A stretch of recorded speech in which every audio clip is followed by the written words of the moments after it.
How to fix screen freeze, stuck, and not responding desktop, taskbar, and Explorer.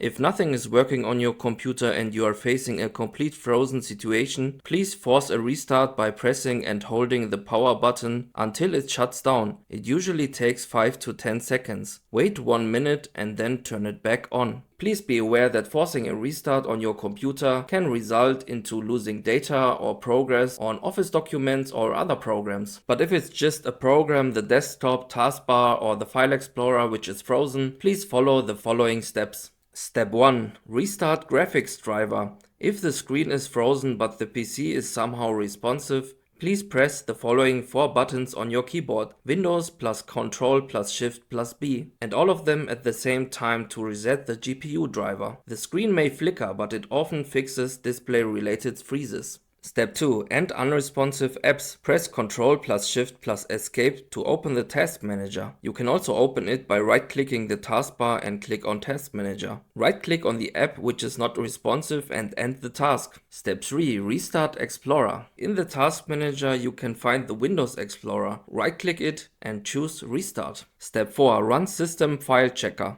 Go to the search bar and type in CMD. Right-click on CMD and run as administrator. Type in sfc/scannow and hit enter. Let it scan, it will automatically search for errors and fix it. Step 5. Check for updates and restart. Press the Windows and the I button on your keyboard to open the settings, or just go to Start and click on Settings. Go to Windows Update and check for updates. Restart your PC after installing all the available updates. Thank you for watching and see you next time.